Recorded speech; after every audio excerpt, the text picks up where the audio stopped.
do recolhimento de taxa do FRJ dar-se-á mediante a apresentação do relatório de custas processuais. Então, ou seja, se recolheu, eventualmente, né, veio um ato oriundo da Justiça Comum do Estado, aí sim, obrigatoriamente, a taxa no FRJ será recolhida já nos autos do processo, no qual conste a cotação da taxa e do respectivo comprovante de pagamento. Cobrança de diligência e condução, o delegatário deverá apresentar descrição detalhada com a indicação das circunstâncias que frustraram as tentativas, com o devido apontamento da data e hora da atividade.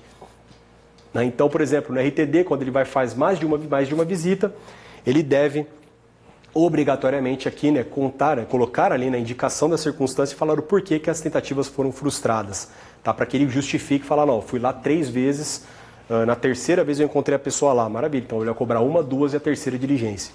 Se o valor declarado pelo interessado e os indicadores mencionados no caput do 16 da Lei Complementar 156 estiverem em flagrante dissonância com o valor real ou de mercado do bem ou do negócio na época, serão adotadas as seguintes providências preliminares. A gente vai voltar para a impugnação lá da atribuição de valor.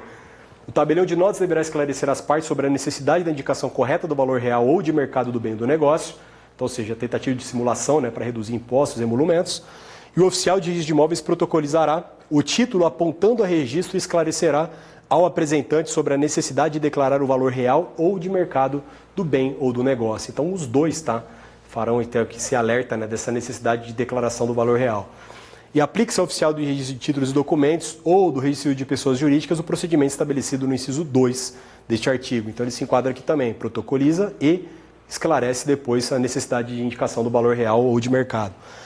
Retificado o valor do bem ou do negócio, voluntariamente, de ofício ou por determinação do juiz competente, deve o delegatário exigir do interessado o recolhimento do valor integral ou complementar da taxa do FRJ, além do restante dos emolumentos. E, parágrafo 3º, na hipótese do inciso 1º deste artigo, que fala do tabelião, né, esclarecendo as partes, acolhida a recomendação pelas partes, o tabelião fará constar do corpo da escritura pública o valor real ou de mercado do bem ou do negócio, para fins de cobrança dos emolumentos e da taxa do FRJ, dispensada a impugnação. Se houver discordância, o tabelião fica autorizado a impugnar o valor declarado. A gente cai lá naquele procedimento de impugnação. Então veja que as normas elas são bem confusas, né? Ela vem, anda, aqui, ela vai remeter para lá de novo. Já não vem uma ordem lógica, né? Foi todo feito por retalhos, parece.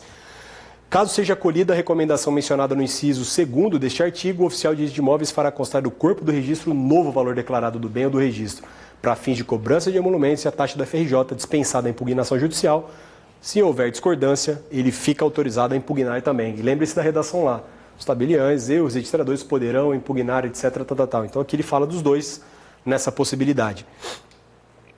É vedado, aliás, o delegatário deve explicitar de forma pormenorizada os parâmetros observados para a impugnação do valor declarado. Ou seja, ele fala, né, o porquê que ele está impugnando aquele valor e traz os parâmetros, né, de, por exemplo, um valor de mercado razoável daquele determinado bem. É vedado ao delegatário questionar o valor declarado quando a base de cálculo indicada pelo interessado resultar no teto dos emolumentos e a taxa do FRJ. Tá? Então, ou seja, ele não questiona quando chega no teto, ou seja, não interessa a simulação. Se chegou no teto, dali para cima é só alegria, não vai mudar nada para ninguém, então deixa para lá. O grande preocupação aqui, né, das normas, na verdade, é o que vai para título de recolhimento e não do negócio jurídico em si. Oi?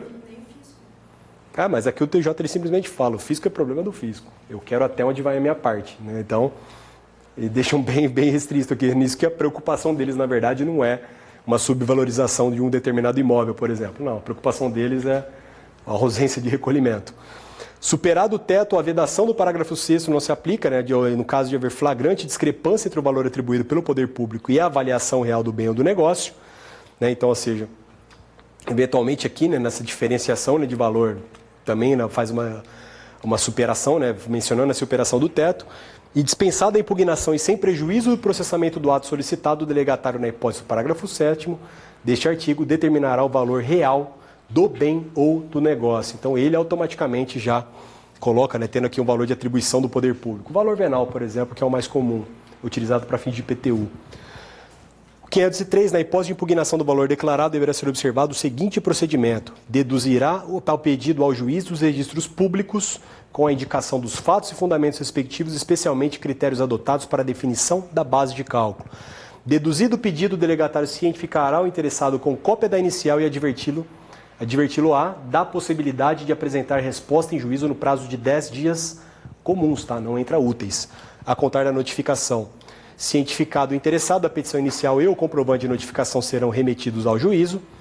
E o 504, retificada por determinação do juiz competente, a base de cálculo deve o delegatário cientificar até o 5º dia útil do mês subsequente à prática do ato, o MPF, se o ato envolver recolhimento de laudêmio, porque é um tributo da União, ou o Ministério Público Estadual se envolver recolhimento de impostos de transmissão, sendo ITBI ou ITCMD, por exemplo.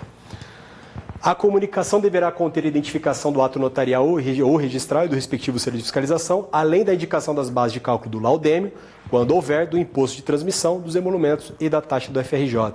Considera-se discrepante o valor que não alcançar 70% da avaliação real do bem ou do negócio. Tem que fixar esse valor aqui, tem que levar esse percentualzinho de 70% para a prova. Isso é uma tendência muito boa de cair também. Cumpre ao delegatário fiscalizar o reconhecimento o recolhimento da taxa do FRJ, do laudêmio e dos impostos incidentes sobre os atos notarais de registro, vedada a percepção de valores destinados ao pagamento de tais tributos ou receita. Ou seja, não pode ele adiantar o valor a ser recolhido para fins de imposto. E com exceção da notificação destinada a comprovar a mora das dívidas garantidas por alienação fiduciária nas notificações, que expressem valor econômico, como aquelas de cobrança de valores, estes deverão estar expressos para que seja possível o recolhimento da quantia relativa ao FRJ. Tá? Então, cuidado, tá? Tem que ter sempre aqui um indicativo, né? uma facilitação, né, da base de cálculo para que venha o cálculo do FRJ em cima desse ato praticado. Comprovantes de recolhimento deverão permanecer arquivados na serventia. A guia da taxa do FRJ poderá ser arquivada com o ato, desde que conservada a integridade deste, ou seja, não existe, assim pode ser, né, arquivada junto com o próprio ato, sem precisar de um arquivo separado. E a exceção do valor da taxa do FRJ não compete ao delegatário a fiscalização do montante exato devido a título de recolhimento de impostos, desde que não seja flagrantemente equivocado. Ou seja, ele não vai fiscalizar aqui o delegatário o quanto foi recolhido. Tá? Então ele vai fiscalizar, via de regra, se foi recolhido, desde que não seja flagrantemente equivocado. Tá? Ou seja, o imposto era para ter recolhido de R$1 milhão, recolheu de R$1. Aí tudo bem. Agora, teve uma diferencinha, num imposto de 10 mil, faltou R$40 para ser recolhido. Não vai devolver por conta disso. Tá? Então, é isso aqui, esse item, justamente ele dá uma liberada, né, digamos assim, nessa questão do valor. Tá? Então, se for mais ou menos próximo, ele não tem que fiscalizar esse montante exato devido. Agora, se for discrepante, aí sim pode ter problema. Tá? Ele pode recusar. Feito isso, mais uma pausinha, né, tá? E fazer mais uma pausinha para na sequência terminar aí um pouquinho que falta.